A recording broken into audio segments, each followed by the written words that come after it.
Hey everyone, welcome to our day 4 of our AI course. So, if you are following me in this playlist, so we have started with Python, and this is our fourth lecture on our AI course. So, we have started our 1 year AI course where I'll be teaching you from Python till the LLM of MLOps deployment. It will be a 1 year course, and you will get a lot of content and kind of everything you will be getting to get started with your first AI job, or even if you have experience in the AI.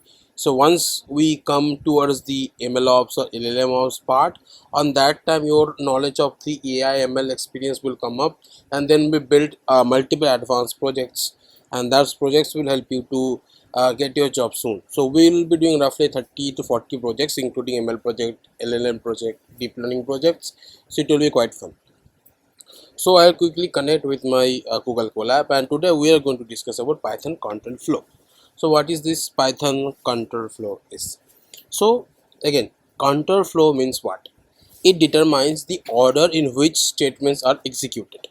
So it talks about the flow. So control flow determines the order in which statements are executed. Statement means Python codes. Okay. Python provides several powerful constructs to control program execution. So there are multiple things that we can know to do a control flow. So today we discuss about if, elif, else. We talk about nested conditions. We talk about ternary or conditional expressions. We talk about while loop. We talk about a for loop. We talk about break, continue, pass, and we talk about else on loop. So we talk about multiple things. Okay. So we can get started with the if, elif, else conditional statements. So before starting, what I do, I quickly just collapse this part so that it will be easier for me to ask you questions as well as teach you things. Okay. All right. So okay, so the first thing that we are going to discuss that is related to if, elif, and else conditions. So the most fundamental control flow tool it is. Okay, Python evaluates conditions top to down and executes the first true block. So Python always starts from the top. It checks conditions from top till the down, and it executes the first true block. So like the syntax you can see here, we first say if we have the condition 1. So if this condition is becoming true, then it will do something whatever I will be mentioning here. Okay. Then if this condition is not becoming true, it will come to the elif. Elif means else if. Okay. So elif condition 2. So if this condition 2 is becoming true, then it will run this code inside this one. If this if is also false, this elif is also false, it will come to the else, then it will print. Okay. So let's see with some example. So I'm simply writing temperature equals to 38. Okay, it is a degree Celsius. Okay, so I'm checking if temperature, so temperature was 38, it is greater than 37.5. Again, this condition is true. 38 is greater than 37.5. This condition is becoming true. That's why it has to print fever detected, please rest. Now, the main point that you have to follow the syntax. You have to type. I will just again type it out just for your understanding. So I'm typing temperature equals to 38. Okay, and I'm typing if temperature. Why I'm typing? Because if I type now, you will get the more feel about the implementation, right? Greater than 37.5. Then you have to give the colon. Okay, if you don't give colon, it will not work. If you give enter, then you can see you are getting indentation here, right? So if you give a colon, right, you always get an indentation here, and this indentation is pretty important. If you do not maintain this indentation, right, you will get an error. Okay, so I'm simply printing, like I just copy this one and just paste it. Okay, and then I'm giving else. So you can see else is coming with the same range of if. So if started here, so else should also come here in this range only. Then I'm printing same thing that is there, normal temperature. Okay, yeah. So if I execute this code, you'll see output coming fever detected, please rest, because this condition became true. That's why we got that. Okay, so same logic is working here. Okay, I'm just deleting this code. All right, now I hope you have understood the flow, you have understood the syntax. So now I will not write it again, because if I write now every code, now it will take a lot of time. So I have the code prepared. I'll just explain, and mostly you will get it. Okay, So there another example where I'm talking about if, elif and else. So elif means I have already told it means else if. So first if condition will be checked. If condition is not becoming true, then elif condition will be checked. If elif condition is also not true, then else will be checked. I mean not checked, else will be printed automatically or else will be executed automatically. Like you can see score equals to 82. Then I am saying if score is greater than equal to 90, then grade equal to A. Again, it is not the mandatory case that after the if condition, you always have to write print. You can write anything, any execution or any process you want to write, you can write that way. But in our case, I just explained with the print statement so that you understand it properly. But in your case, if some condition is becoming true, then you have your own code that will do something. Like here, it is saving a grade variable, grade equal to A. So this condition will not be true because 82 is the score value and is not greater than 0. Then come to the elif. And the fun thing is elif means what? Else if, right? So you can write multiple elifs if you want. So if you have multiple conditions, right? If you have more than 3 conditions, so you can use multiple elifs, like I used here, multiple elifs. So I was saying elif. So if this condition is not true, it will come to this condition. So if elif is greater than equals to 80, so 82 is greater than equals to 80, so it will print grade B. So none of them will be executed now. Why? Because this condition is becoming true. That means none of them will get executed here. Okay. So if you execute this code, you will see the output. So I got group B. Sorry, grade B I got. Okay. Next example, multiple conditions with logical operators. So now we talk about multiple conditions with some logical operators. So age equals to 25. Okay. And has license equals to true. So I have created one variable, that is has license, and I am creating simple true and false, has car false. So now I am checking with multiple conditions. So first is if age is greater than 18 and has license and has car. So I hope you can recall from the previous session, right? So whenever we work on and, it always check the first one, and if this condition itself going to be false, then it will not check any further, it will automatically say false.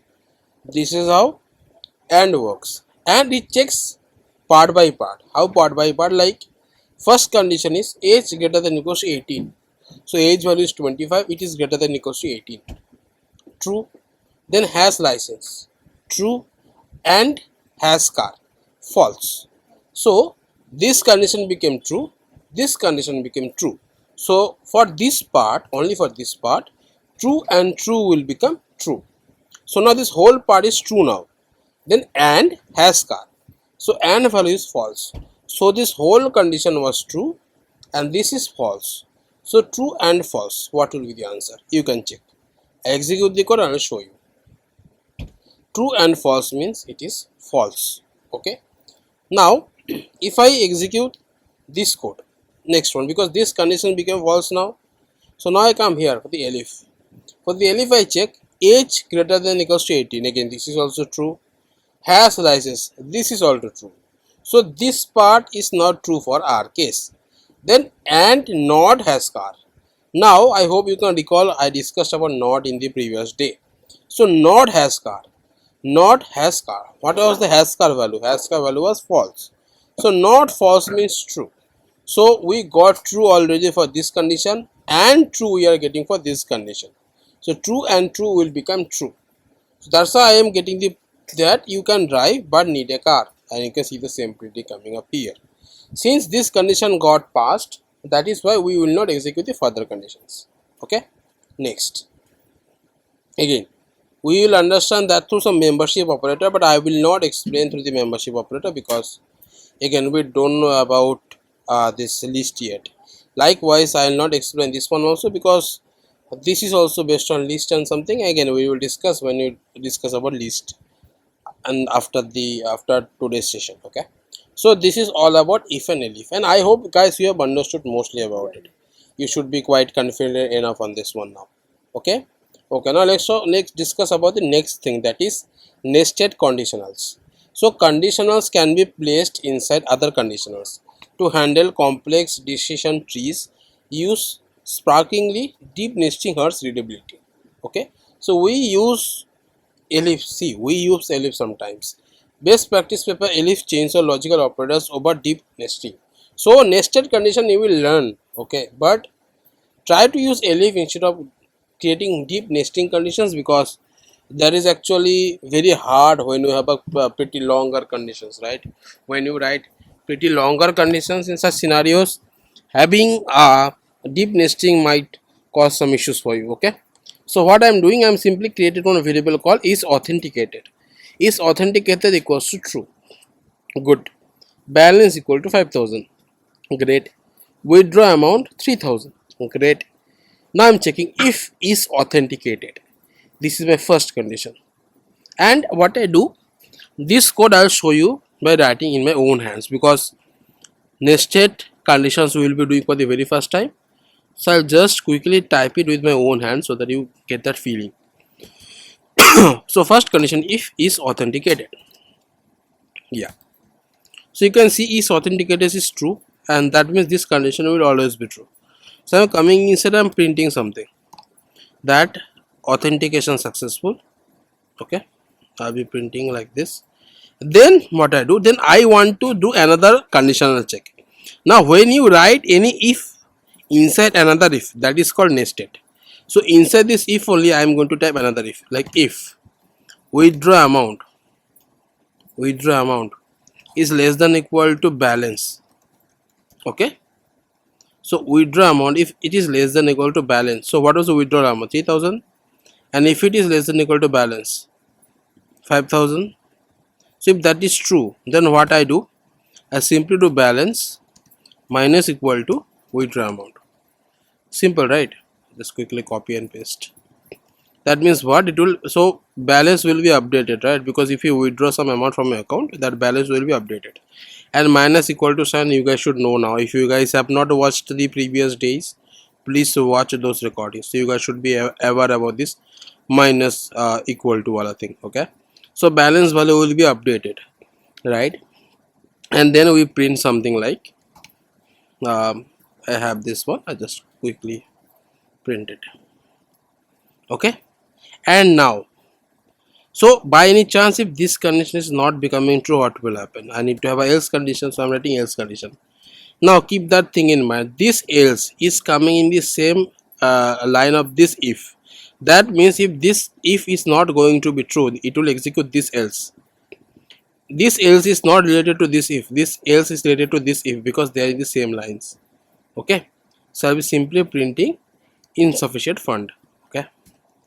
Okay, and then now I need some another else also for this one also, right? Because by any chance if this one is going to be false, then I need to have something. So what I do, else print, I'll just copy it from here. Yes, I execute this code. So I'm getting authentication successful, this one got executed, then I got withdrew 3,000, remaining balance 2,000. So this is what got printed. So by any chance if I now withdraw 30,000, let's say, and now balance value is 5,000 and withdraw amount is 30,000. So first this condition will become true, it will come inside this one. Then it will check if withdraw amount less than equal to balance. This is false now, because 30,000 is not less than equal to 5,000. So it will come to this cells and print insufficient funds. If I execute this code, you will see it. It's coming insufficient funds. And now if I make this true as false, so now this condition will become false. So it will execute this one. Authentication failed, access denied. Okay. So I hope you have understood this whole code. Same code, same output. Okay. All right. I just delete this code for now. Okay. So there's another 3-level nesting example. Okay. Loan eligibility. Okay. So what we are doing, so let's say age equals to 30. So we are assuming that someone age is 30, income 60,000 per month in INR, credit score 720, existing loan 1. So now I am having 3-level nesting.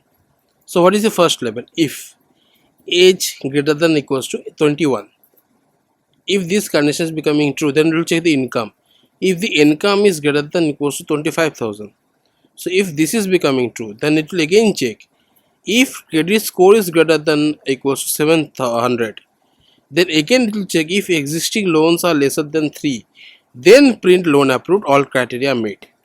Now if this condition is not going to be true, if existing loan is not less than 3, this if will not run, right, this will come to this else, and it will print too many existing loans. Then by any chance if this one is not true, then it will come to this else, like same hierarchy, see, same line. So it's like print credit score too low, needs 700 plus. Now if this one is not true, so again in same hierarchy you can see else is here, so it will print this one. Okay, then if this if is not working, it will come to this else and print must be at least 21 years old. So if I execute this code, you will get loan approved, all criteria met. But if I make his age as 15, it will say that must be 21 years, because this condition did not meet itself. But if I make it 35, and if I make it like, let's say income is 600, and if I execute this code, it will say income is too low, need 25,000 per month. So it is executed this condition. Okay, so I hope you have understood this 3-level nesting. Okay, why 3 level? Because you have this 3 logic. See, this is the first level, this is the second level, this is the third level. Okay, great. Now another example. So let's discuss about example 2c, refactored with guard clauses. Flat is better than nested.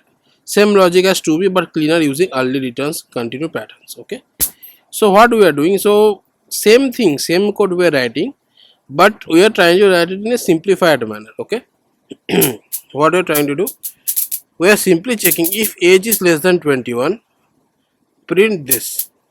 If income is lesser than 25,000, print this. If credit score is less than 700, print this.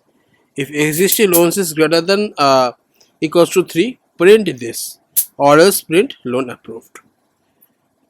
Okay, simple. If any one of them condition is meeting up, it will print that, or else it will print loan approved. Again, what is this check loan eligibility? What is this def? This is function, and I will not explain much about this thing because I will explain that when we talk about function in our next day. But for now, just for a understanding, I am showing. If you want, you can keep the condition flow like this also, if you want. Okay, great. So we are good with our nested condition. Now let's talk about ternary conditions. Okay, so like simple ternary, let's discuss. Age equals to 20, and this is how you can write your ternary condition. So how we were doing before, we were writing things like this, right? If, then, after, if, below, we were typing our conditions, right? But you can follow this way also, like age equals to 20, then status. Let me just show you how to type it, so that for your understanding, age equals to 20, then I am creating one variable status, and status will contain my final output. Okay, so I am checking if age is greater than equal to 18. Okay, if this is true, then print adult. So I am typing adult here. So this is another way of writing if else condition in a ternary manner. So if this condition is true, then print adult. So if you want to, if this condition is becoming true, what you want to type, you have to write that code here in this side. Then else, I am print minor. Okay, that means I am writing if this is true, then print this, else print this. That's all, nothing much. This is called simple ternary operation. Okay. Okay, status adult. Okay, all right. Now again, I have explained how it works, so I will not write the code further. Again, I'll explain line by line. So that is called some other call for things. Okay, so what I do, I will not explain this code because this code again related to list, I'll discuss later. Speed equals to 85, limit equals to 80. Okay, so I'm saying I'm using f string inside, I'm running print speed this. So see, now this is f string format, even I am trying to use ternary inside f string also. Okay, and I'll just remove this one. Okay, so you can see I'm checking if speed is greater than limit, then print like this speeding, and else write okay. Okay, So if I execute this code, it will be printing like speed 85 km/h, because speed value is 85 and speed is greater than limit. That's how we are getting speeding as a output, because this is getting printed, because this condition is becoming true. That's why this is getting printed. Okay, and this 85 kilometer speed thing that you are getting, this is just for the formatting you are getting. Okay, great. Next example, list comprehension. I will not explain this now, because again, this is, we should not discuss now. When we discuss about list, we discuss about that. Okay, so let's see something new. So I'm saying user input equals to nothing, empty. Then I'm checking if user input, you know, right, if this is nothing, so it is always false. So if user input, name equals to user input, else name equals to guest.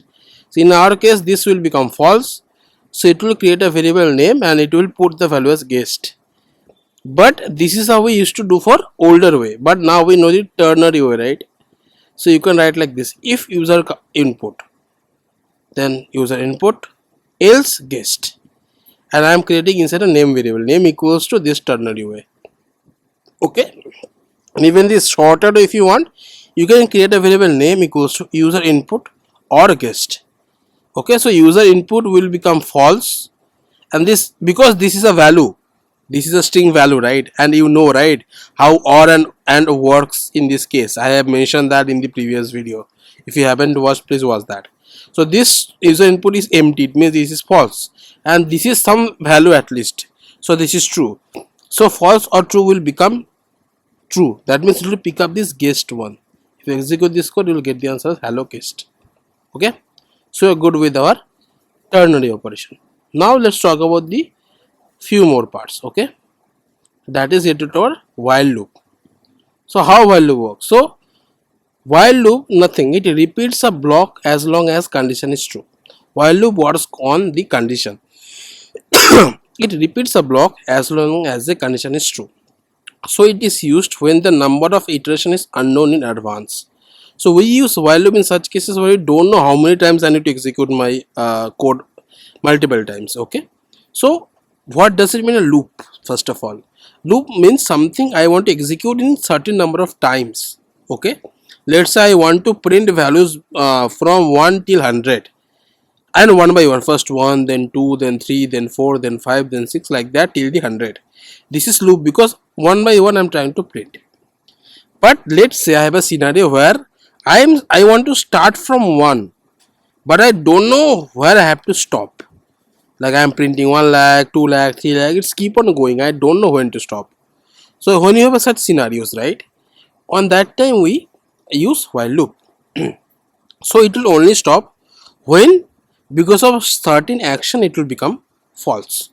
Okay, so there's some danger you need to know. Always ensure that the condition eventually becomes false, or you will get an infinite loop. So whenever we learn about while loop, right, because of our issues, we always stuck into infinite loop. So let's understand that thing first. Again, for while loop also I write the code first. Like first, I always write code for the very first time, so that you get the feeling.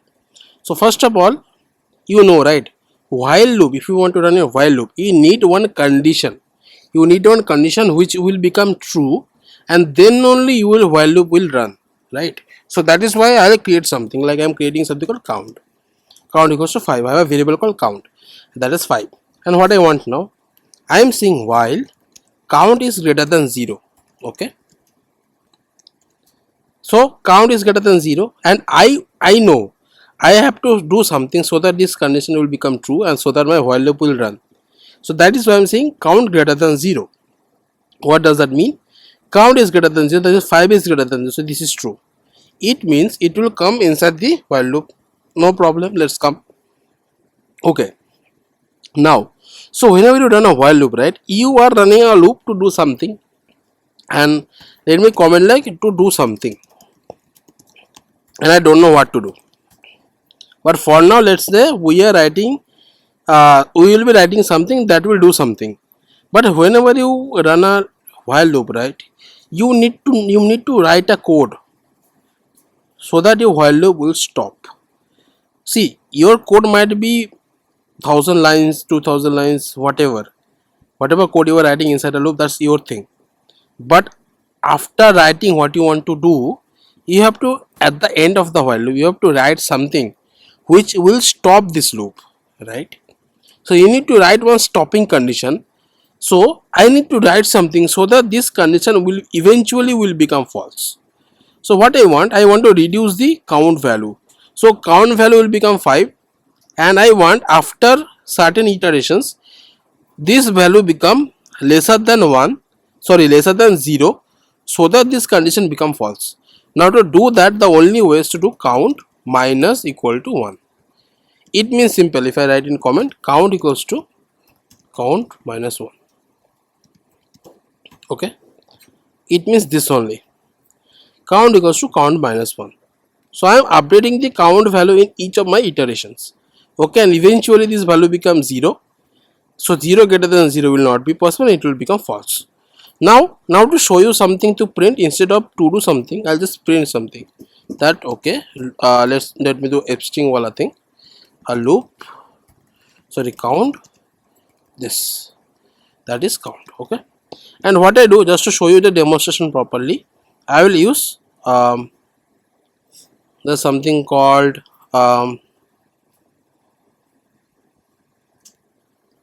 there's something we can x by hold on,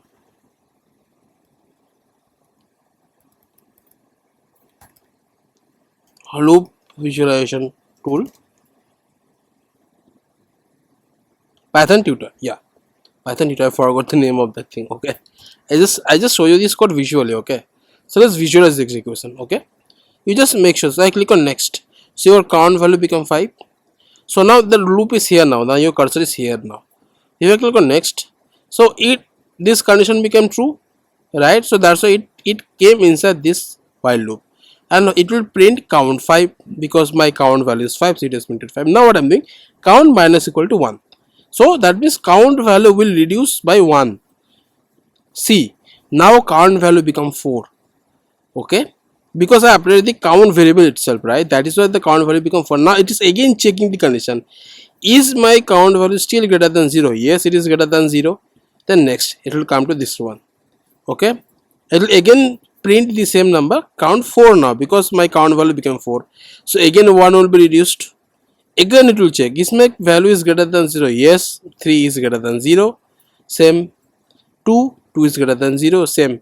1 is greater than 0, same. Now count value becomes 0. 0 is greater than 0, no. So now this loop will end and we are done. So we are getting the output count 1, count 2, count 3, count 4, count 5. So this is how it works. Okay, if you execute the code, you will see the same thing. Okay, so again this is the same example that I wanted to show you. Okay, now let's talk about a few more things also. Okay, so so let's not use this example because again it has a list and I have not discussed about list yet, so I'll discuss about it later. So let's use this example. Okay, so I'll just tell you what this thing is doing so that you understand. Okay,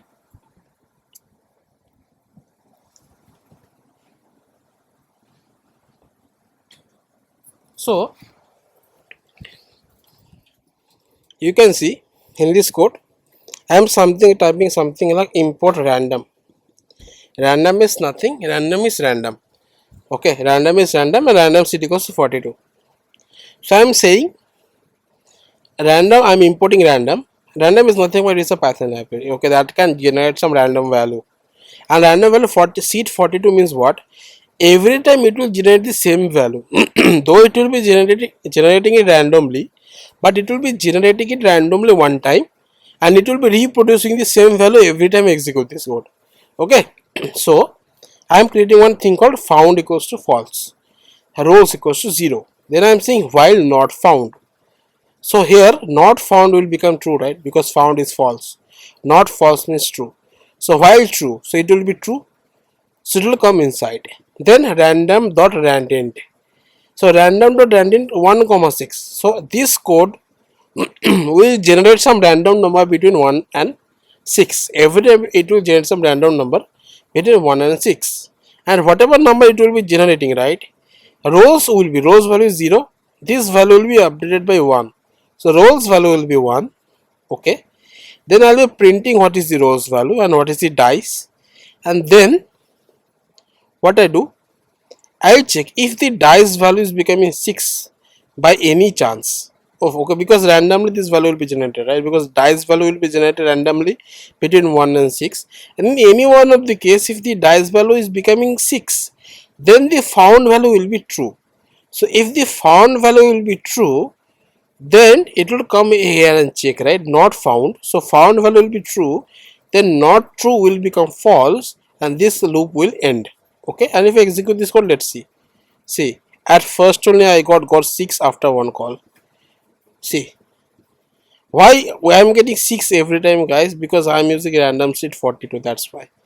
But if I just comment it out, right, then you see, then I got 6 in the third time. If I execute again, see, then I got 6 in the fifth time. If I execute again, see, now I got in the second time. If I execute again, now I got it in the first time. If I execute again, see, now I'm getting in the 15th time. Why these changes are happening? Because I have commented the seed 42, right? That means this code is not getting executed.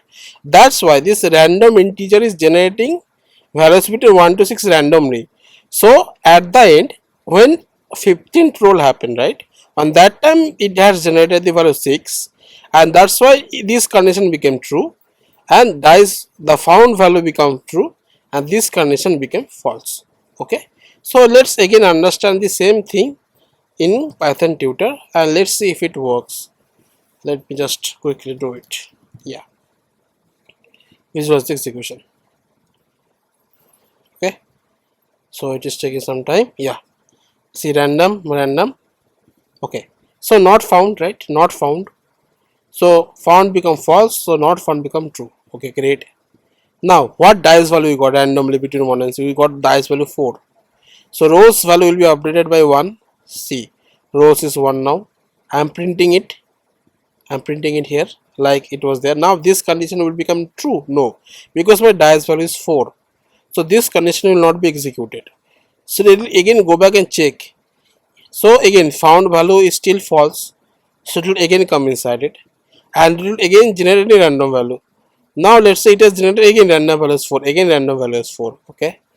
If I execute this code again, rows value will be 2. Then again it will be printed like roll to 4. Again this condition is still not true because my dice value is 4. Great. Again let's try. My dice value become 1 now, and my rows become 3 now. Okay, again try. Dice value is 3. Okay, dice value is 5. Okay, dice value is 4. Okay, still 4. 3, 4, 3, 5. I don't know when I get 6 randomly. Okay, again it's on luck now. So I'm hoping I get 6 after some time. Still I'm not getting 6 dice value. Let's see when I get 6.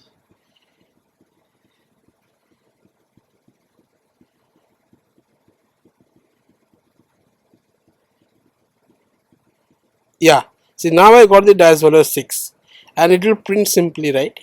Now I got on 21th, I mean 21st. On 21st case I got 6 randomly now, luckily.